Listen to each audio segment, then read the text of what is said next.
Now, Joytown is one of only 5 secondary schools in Kenya that admits students with physical disabilities. Now, despite the many challenges students face, the school is living up to its name. Africa 54's Esther Githui-Ewart visited Joytown and brings us this story of resilience.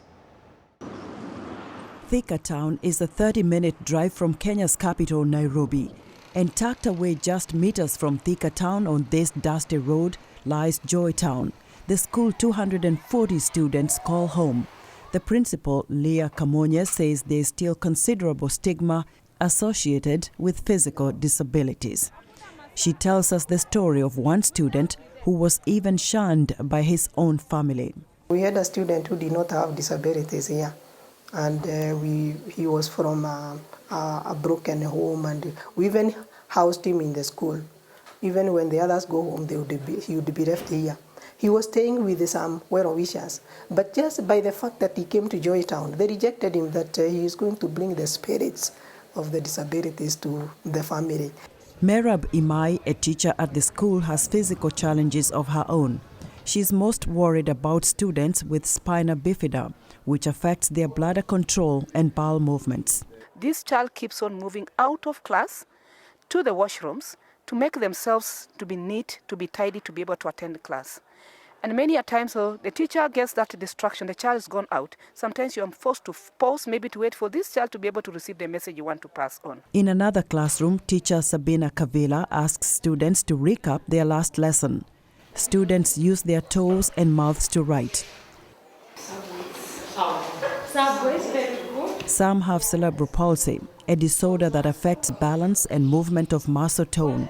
The principal says they've lost some students to various forms of cancer and muscular dystrophy, a disease that causes progressive weakness and loss of muscle mass. We have never lost a student to school fees. If a student comes in Form 1 on a wheelchair with the muscular dystrophy, we sort of assure they will not complete Form 4. Martin Marcia, a senior at the school, says most students would like to share their experiences with students elsewhere who have similar challenges. Some of them are like, why don't we go outside the country, like in America, and go and see these people, like how they do their things, and how they normally do their normal activities. For example, even I'm sure in America we have people who have special needs like us. The principal says Joytown was not designed to accommodate the physical challenges of students. The resources that are needed to make their life livable here, their life comfortable, we are far short of that. There are some students that we actually spoon feed. They cannot hold a spoon, but they are expected to write down what they know, because that is what will be assessed. Are the teachers specially trained to handle these children with disabilities? The majority of the teachers are now trained, but they get trained after they are here. So for Joytown, you are not required to have special education before you come. But once you are here, you find the need. At the time of the interview, Faith Wairimu, the school's vice president, had just had one of her legs amputated. Nevertheless, she is upbeat and loves music. I like to be a musician. Can you sing something for me? Yes. Sing.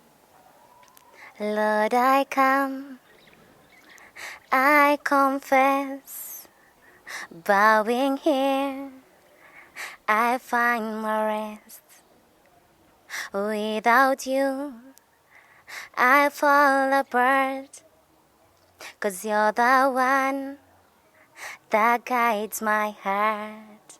Martin Marcia, too, has talents of his own. This is some of my artworks. Here is the current president, President Uhuru Kenyatta, the former president Kibaki, and Martin Luther King. Joytown students say they don't want sympathy.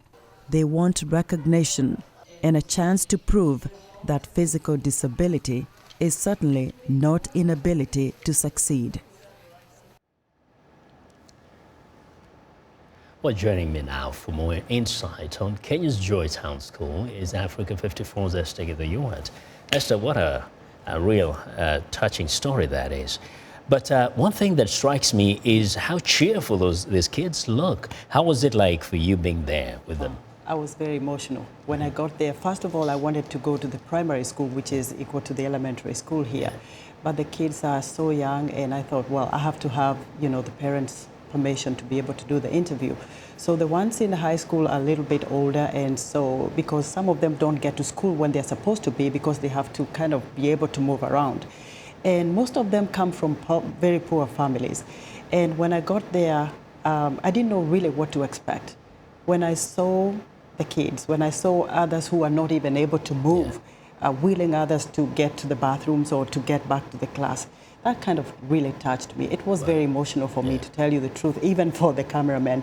And but this story, these kids have talents. I mean, it's amazing. They have talent, and you can see the different forms of disability. Yes. These are our kids. But the question is, what did you gather in terms of how is the government helping kids and people with disability, especially those who have to go to school? I have to be honest with you, I was furious. I checked, I Googled, I talked to the principal, and they said there are no clear policies that help Kenyan students with disabilities to be able to go to school. Imagine Kenya has 48 million people. And well, there's a huge chunk of these people that have disabilities. Most of them come from poor families. You heard the principal say some of them are not even accepted back in their homes. So you think about a policy that is just on paper, that is not implemented. You don't see these students going to schools. The day that we went to shoot this story, there were parents crying because the principal could not allow their kids to join the school. Why? She can only take 240 students. That is the capacity. She didn't know what to do. Because they can't go to normal schools. There are no facilities. There are no facilities for them, and there are only 5 schools in Kenya for such kids. And there are others coming up, but well, we are yet to see how much they can do. You mentioned this, that the kids don't want pity. They don't want sympathy.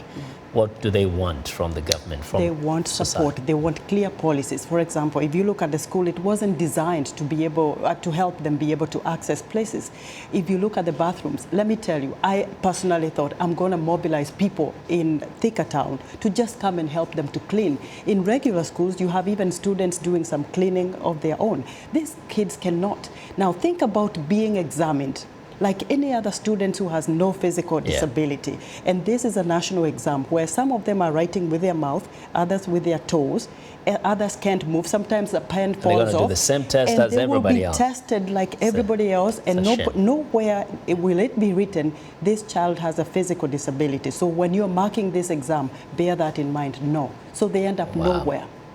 Thank you very much, Esther, for doing this. It's a tough one. We just hope somebody out there, somebody in the government is listening and they will do something about this. Need to do something about it. Thank you very much.